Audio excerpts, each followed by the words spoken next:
Halo semuanya, selamat datang kembali di channel Nasehat Praktis. Di video kali ini, kita akan membahas topik yang cukup unik dan mungkin sedikit sensitif, yaitu mengenali ciri orang bodoh yang merasa pintar. Kita semua pasti pernah bertemu dengan seseorang yang terlalu percaya diri tentang kecerdasannya. Nah, hari ini kita akan mengupas tuntas tentang hal ini. Mungkin saja, kita juga akan menemukan beberapa ciri ini pada diri kita sendiri. Jadi, tetaplah terbuka dan mari kita belajar bersama. Oke. Langsung aja kita mulai. 1. Kurangnya kesadaran diri.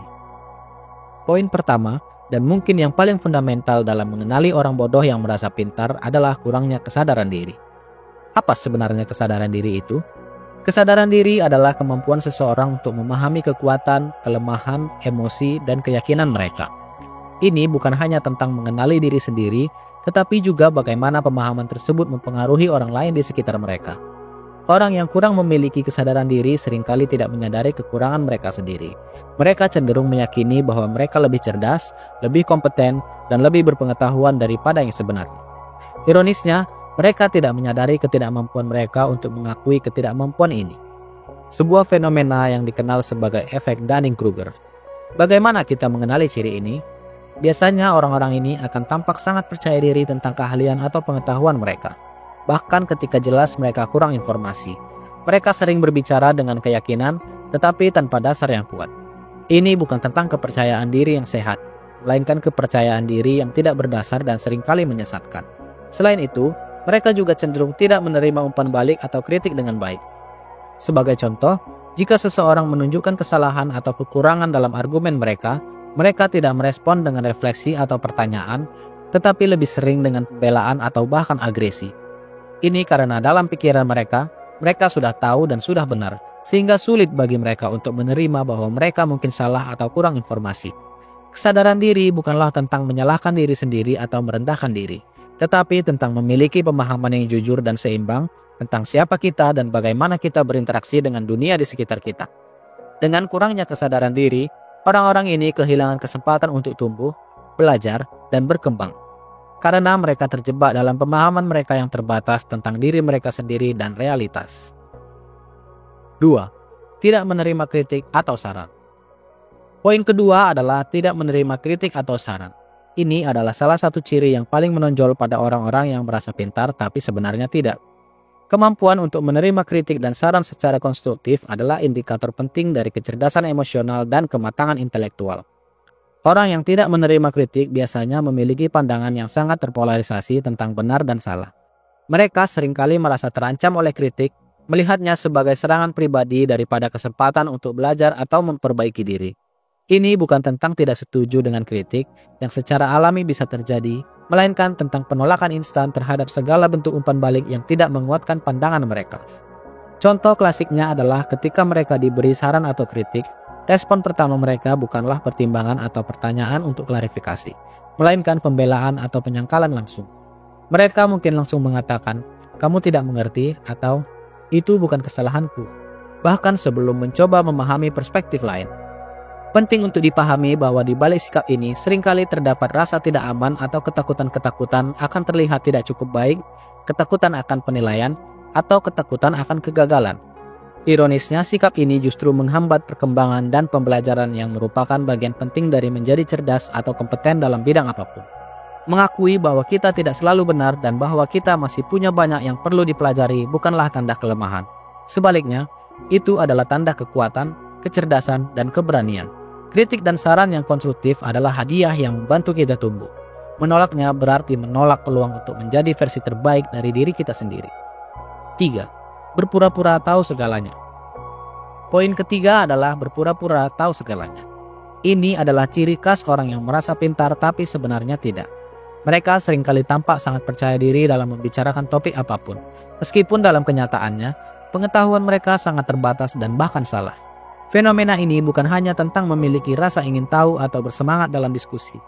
Ini lebih kepada kebiasaan berbicara dengan otoritas tentang hal-hal yang sebenarnya mereka tidak mengerti. Kadang-kadang, mereka bahkan akan menggunakan informasi yang tidak akurat atau mengarang fakta untuk mendukung argumen mereka hanya agar terlihat lebih berpengetahuan. Ini sering terjadi dalam situasi di mana mereka merasa perlu untuk mengesankan orang lain atau dalam situasi sosial di mana pengetahuan dianggap sebagai bentuk status. Contohnya dalam diskusi tentang topik ilmiah, politik, atau budaya, mereka akan berbicara dengan sangat percaya diri, seringkali memotong pembicara lain atau mendominasi percakapan, tanpa memberi ruang untuk pertukaran ide atau pemikiran yang sebenarnya. Perilaku ini tidak hanya tidak produktif, tetapi juga bisa merusak. Dalam dunia yang semakin kompleks, berpura-pura tahu segalanya bukan hanya membatasi pemahaman kita sendiri, tetapi juga bisa menyesatkan orang lain. Ini menciptakan atmosfer di mana informasi palsu dapat tersebar dan keputusan penting dibuat berdasarkan pemahaman yang salah. Mengakui bahwa kita tidak tahu sesuatu bukanlah kelemahan. Sebaliknya, itu adalah awal dari pembelajaran. Orang yang benar-benar cerdas dan bijaksana adalah mereka yang tidak takut untuk mengatakan, "Saya tidak tahu, tapi saya ingin belajar." Sikap ini membuka pintu untuk pertumbuhan dan pemahaman yang lebih dalam. 4. Menggunakan jargon untuk menyembunyikan ketidaktahuan. Poin keempat adalah menggunakan jargon untuk menyembunyikan ketidaktahuan. Ini adalah strategi yang sering digunakan oleh orang-orang yang ingin terlihat pintar, tetapi sebenarnya tidak memiliki pemahaman mendalam tentang topik yang dibahas. Jargon di sini bisa berupa istilah teknis, bahasa yang rumit, atau ungkapan-ungkapan khusus yang digunakan dalam bidang tertentu. Mengapa mereka melakukan ini? Karena jargon, ketika digunakan dengan tidak tepat, bisa membuat pembicara tampak berpengetahuan, bahkan ketika mereka sendiri tidak sepenuhnya mengerti apa yang mereka bicarakan. Ini seperti topeng yang menutupi ketidaktahuan mereka dan menciptakan ilusi keahlian.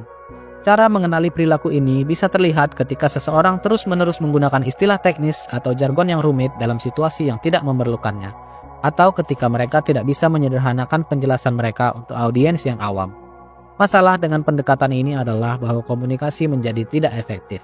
Tujuan berbicara dan berbagi pengetahuan seharusnya adalah untuk menyampaikan ide dengan jelas, bukan untuk membingungkan atau mengintimidasi pendengar.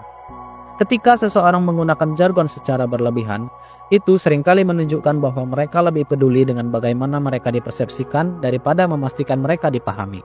Jadi, ingatlah bahwa kejelasan dan kesederhanaan seringkali adalah tanda sejati pemahaman. Orang yang benar-benar paham tentang suatu topik biasanya dapat menjelaskannya dengan cara yang sederhana dan mudah dipahami. 5. Kurangnya kemampuan untuk belajar dari kesalahan. Poin kelima adalah kurangnya kemampuan untuk belajar dari kesalahan. Ini adalah ciri yang sangat penting dan sering diabaikan. Orang yang cerdas tidak hanya diukur dari pengetahuan atau kecerdasan mereka, tetapi juga dari kemampuan mereka untuk belajar, berkembang, dan yang paling penting, belajar dari kesalahan. Orang yang merasa pintar tapi sebenarnya tidak seringkali menolak untuk mengakui kesalahan mereka. Ketika terjadi kesalahan, mereka cenderung mencari kambing hitam atau alasan eksternal. Daripada mengakui dan belajar dari kesalahan tersebut, ini bisa karena ego, ketakutan akan kegagalan, atau ketidakmampuan untuk menghadapi kenyataan bahwa mereka tidak sempurna. Contohnya dalam situasi kerja atau belajar, ketika mereka mendapat umpan balik negatif atau hasil yang tidak memuaskan, reaksi pertama mereka mungkin adalah menyalahkan orang lain, lingkungan, atau bahkan faktor tak terduga. Mereka jarang berhenti dan bertanya, apa yang bisa saya pelajari dari situasi ini? Atau, bagaimana saya bisa memperbaiki diri? Perilaku ini tidak hanya menghambat pertumbuhan pribadi mereka, tetapi juga bisa berdampak negatif pada orang-orang di sekitar mereka. Mengakui dan belajar dari kesalahan bukanlah tanda kelemahan, tetapi tanda kekuatan dan kecerdasan sejati. Itu menunjukkan bahwa kita memiliki keberanian untuk menghadapi kenyataan, ketersediaan untuk berkembang, dan kemampuan untuk beradaptasi dan meningkat. Ini adalah kualitas yang sebenarnya mencerminkan kecerdasan dan kematangan. Nah, itulah tadi 5 ciri orang bodoh yang merasa pintar. Ini bukan tentang menilai atau mengkritik orang lain, tetapi lebih kepada introspeksi diri. Kita semua memiliki momen ketika kita mungkin menunjukkan beberapa ciri ini, dan itu normal. Yang penting adalah kesediaan kita untuk mengakui dan belajar dari hal tersebut. Penting juga untuk mengingat bahwa kecerdasan tidak hanya diukur dari pengetahuan atau IQ, tetapi juga dari kecerdasan emosional, kemampuan untuk berkomunikasi, berempati, dan terus belajar. Menerima bahwa kita tidak tahu segalanya adalah langkah pertama untuk belajar lebih banyak. Saya harap video ini memberikan wawasan dan mungkin inspirasi untuk kita semua menjadi versi terbaik dari diri kita sendiri. Jangan lupa untuk berbagi pendapat dan pengalaman Anda di kolom komentar. Dan jika Anda menikmati video ini, beri like dan subscribe untuk mendukung channel ini. Terima kasih telah menonton. Sampai jumpa di video berikutnya.